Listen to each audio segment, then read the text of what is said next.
Hello, my name is Michelle and I review books with the entire synopsis. This is for people who have either read the book already or never plan on reading the book. There will be spoilers. Not just spoilers, I mean, it's like the whole thing, okay? I read The Good Son by you-jeong, or rather, you-jeong. It's translated from Korean novel that's like a psychological thriller. I got it from the library as an audiobook, so I listened to it on my phone, so I don't even have it. I listened to it while cleaning the house pretty much in one sitting. The audiobook was 9 hours long, but the narrator, and I'll be talking more about him, was pretty slow, so I was able to read it on 1.9 speed. Now, a little side note about the speed of reading. Everybody has their own speed that they're comfortable with. I used to read books at like 2.5, and I would just fly through them. No, I realized after a little while I just wasn't absorbing the amount of information that I'd like to, and even if it was simple books where I didn't need to be absorbing a lot of information, they were just slipping from my mind so easily. That's kind of how the issue started of me just forgetting books and like what they were about and if I even read them. That issue was exacerbated by the fact that I was listening to them way too fast. So if it's a book I've already read before, or it's just really short, or it's like super just fluff or whatever, then I have no problem listening to it fast. But majority of the time I'd like to spend a little bit more time, even if I hear the name of a character and it's at 2.5 speed, later when I hear the name of that character or a different character later, I'll be thinking, wait a second, was that their name? I kind of forgot their name. Me thinking, was that their name? I kind of forgot their name is enough time for me to miss a good chunk of, paragraph.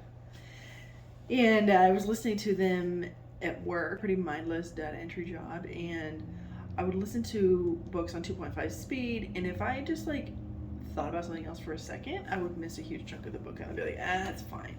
It's not fine. I shouldn't be listening to them that fast. All that to say, this narrator was like pretty slow, so 1.9 was like talking speed. It was just normal talking speed to me. It was quite a ride. I will say that I read some Goodreads reviews after reading this book, and a lot of them were saying that it wasn't a whodunit, but rather a whydunit, which it was kind of. It was a whodunit up until about 50%, and then it was a whydunit. You found out who done it pretty fast. Okay, so let me just say the synopsis of the book.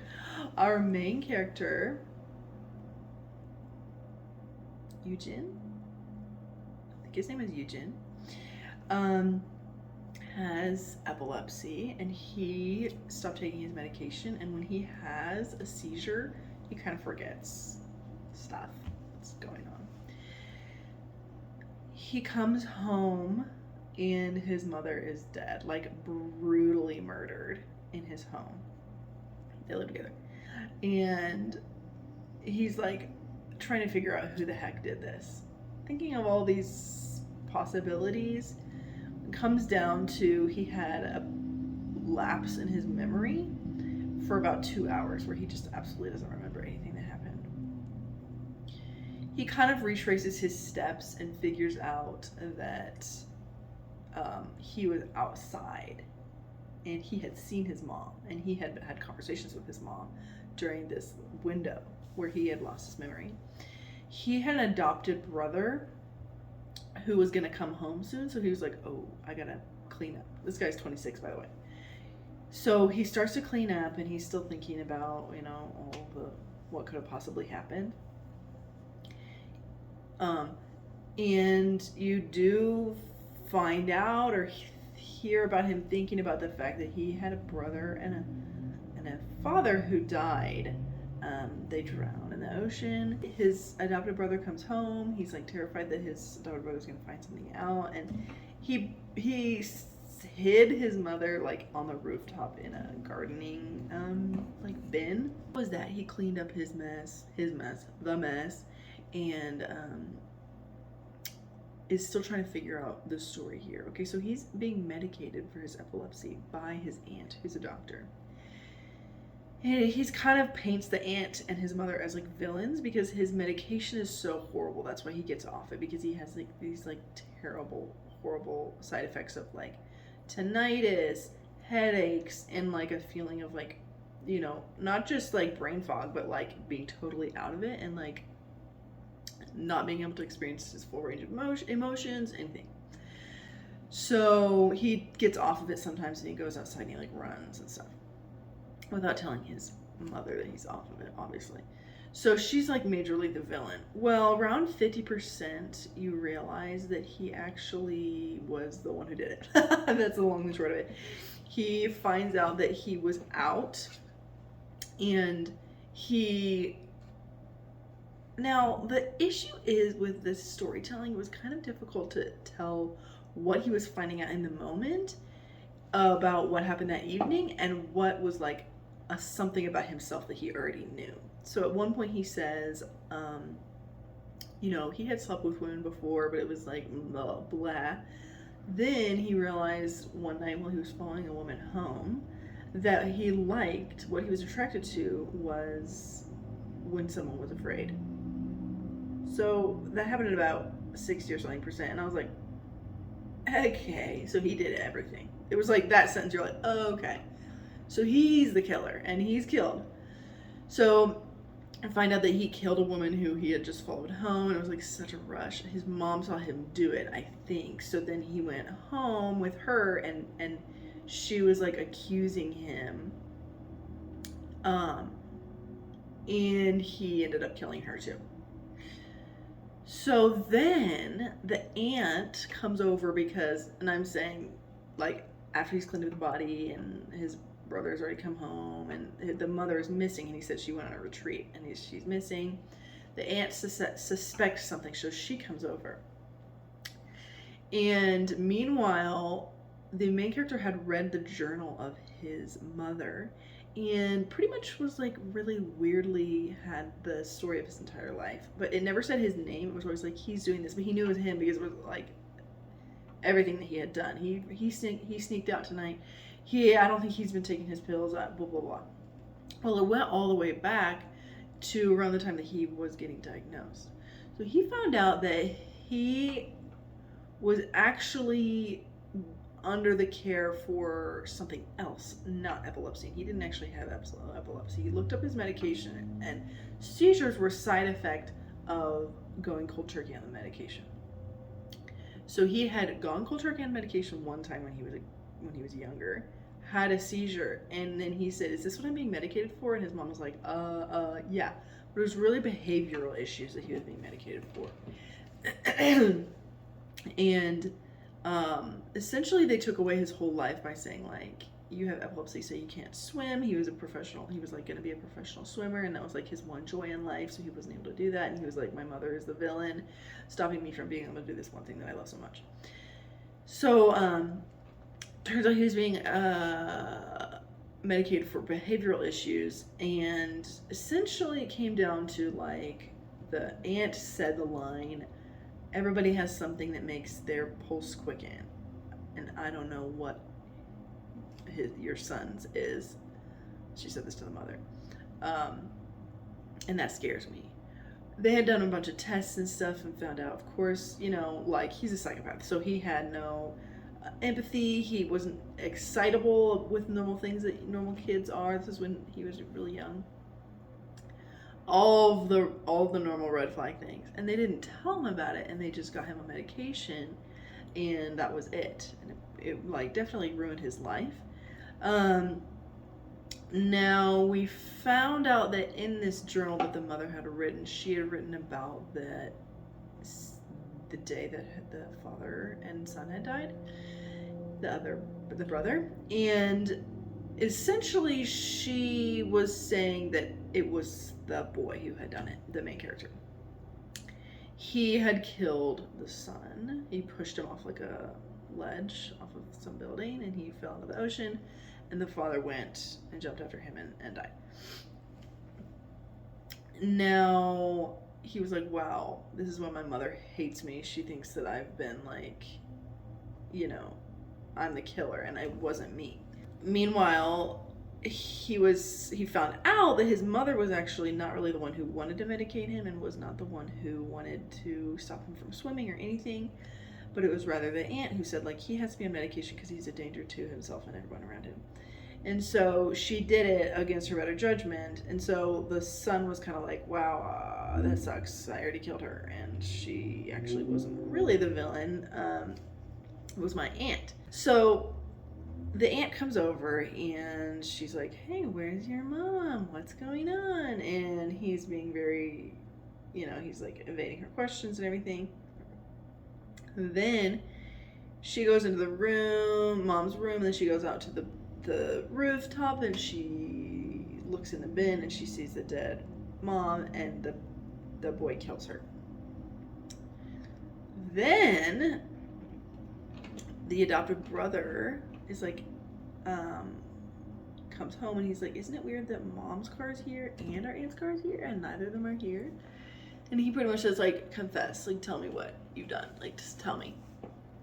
And the main boy tells him everything, and the brother says, you have to, the adopted brother says, you have to go to the police. I'm gonna take you to the police right now. And he makes him get in the car, and they're going to the police station, and the boy, the main character, like, steers him off of a bridge, and he escapes because he's a really good swimmer, and he knew that his adopted brother was not a good swimmer. He escapes, his brother dies, and he goes to, like, Mapo and becomes a apprentice to a shrimp fisherman.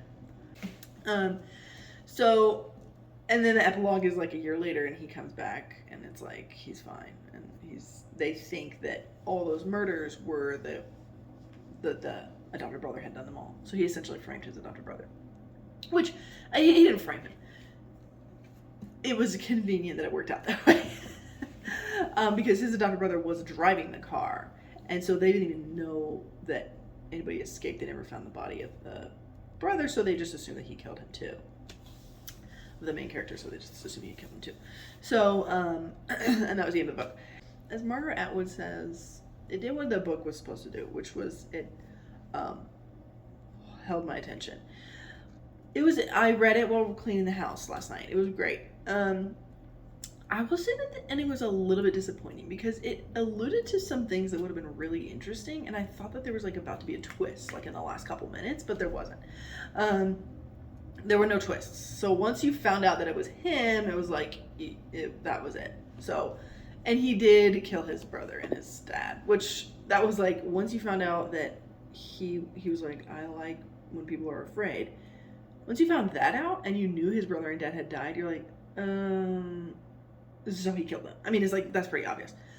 The other thing was that the journal that the mom wrote, I kept expecting it to be like something that ran in the family or something, like the mom was going to reveal something about herself that was going to be like, that was going to, we were going to find something out that it was actually her who had caused him to be this way, or not. I mean, she hadn't given him she hadn't made him into a sociopath, but like, she was actually this way first, and she had killed the brother and the father, her husband and her son, or something like that.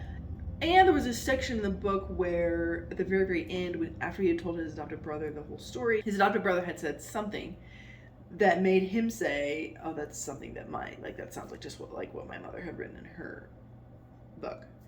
And it was like, okay, maybe the brother wrote the book and framed the brother, and he's taking this medication that makes him like not a human pretty much.